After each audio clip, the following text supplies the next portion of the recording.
If you're anything like me, then you've wondered before, where is it that I get the energy to do things like running fast, lifting heavy weights, or really anything else? Well, today we're going to start answering that question by going over the first of many cycles, glycolysis.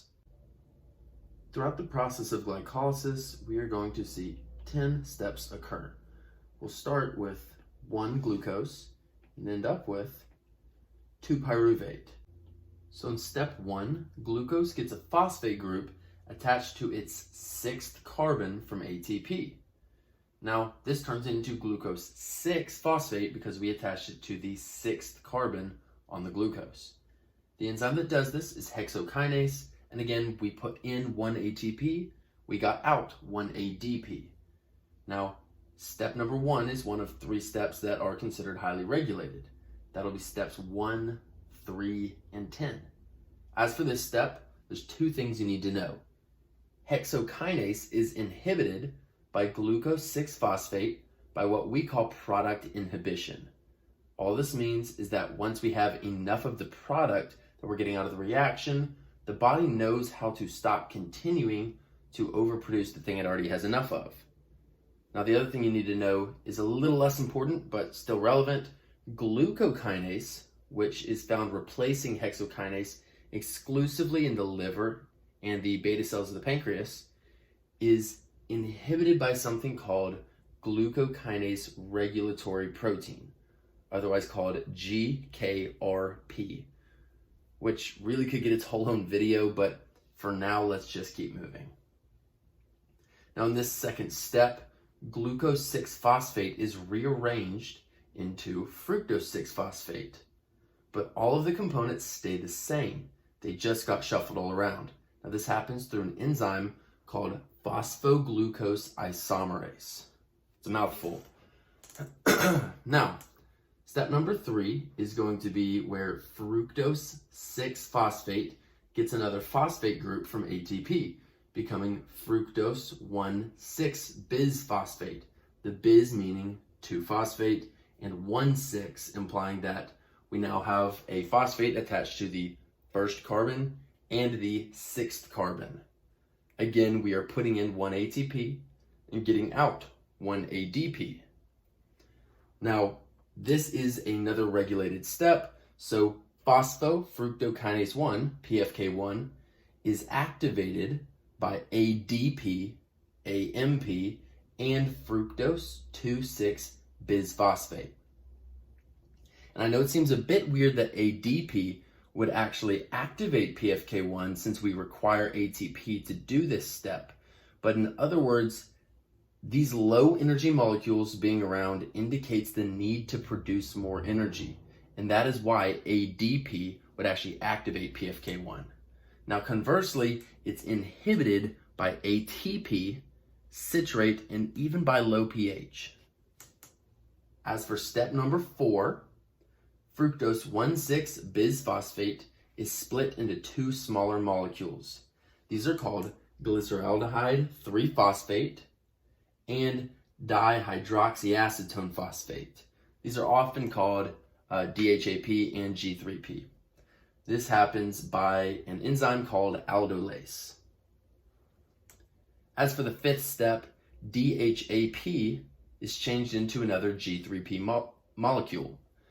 So now we have 2 G3P molecules, which are both 3-carbon structures. Remember, we started with a 6-carbon glucose, and now we have 2 distinct 3-carbon molecules that are both called G3P. Now, this happens by an enzyme called triose phosphate isomerase. So the G3P are transformed into 1,3-bisphosphoglycerate, also called 1,3-BPG, by having a phosphate group attached to its 1st carbon and by being oxidized. Now remember that this just means that it has lost electrons. Meanwhile, NAD+ is reduced to NADH. Remember that reduction just means that the molecule has gained electrons. This happens through the enzyme glyceraldehyde 3-phosphate dehydrogenase. It's a mouthful, but let's just go with GAPDH.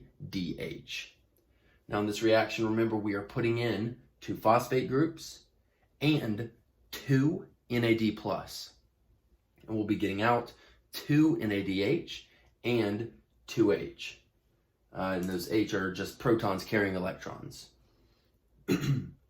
Now as for step 7, the 1,3-BPG that we've produced gives away the phosphate group from its first carbon that it just picked up to an ADP molecule, forming ATP and a molecule called 3-phosphoglycerate. Now, this happens through phosphoglycerate kinase, and we are actually putting in 2 ADP to do this and getting out 2 ATP to do this. Now in step 8, the 3 phosphoglycerates are being rearranged. We're keeping all the same components, but we are turning it into 2 phosphoglycerate, which means we are essentially moving the phosphate from the 3rd carbon to the 2nd carbon on the structure. That's the big change that's happening. And the enzyme doing this is phosphoglycerate mutase. Now in step number 9, we have that 2-phosphoglycerate, and it loses water, H2O, which turns it into phosphoenolpyruvate, also known as PEP. The enzyme doing this is called enolase, and we are losing 2 H2O, really 1 H2O from either of these molecules, and this adds up to a total of 2, because remember, we have 2 of each of these at this point. Now lastly, in step 10, PEP gives away a phosphate group again to an ADP, forming ATP, and our final product of the pathway, pyruvate. This happens through the enzyme pyruvate kinase, and again, because there are 2 of these, we're using 2 ADP and getting out 2 ATP. Now, this is still a regulated part of the pathway. It's the last regulated part, last part in general. So let's talk through that. Pyruvate kinase is allosterically activated by fructose 1,6-bisphosphate. Put simply, it attaches to pyruvate kinase and makes it more effective at binding with what it needs to drive the step forward. It's also allosterically inhibited by high amounts of ATP and alanine. Now, if you found this video helpful or you enjoyed it because you're a nerd like me, I'd really appreciate if you would go leave a comment, like this video for sure, and maybe even subscribe. Have a blessed day.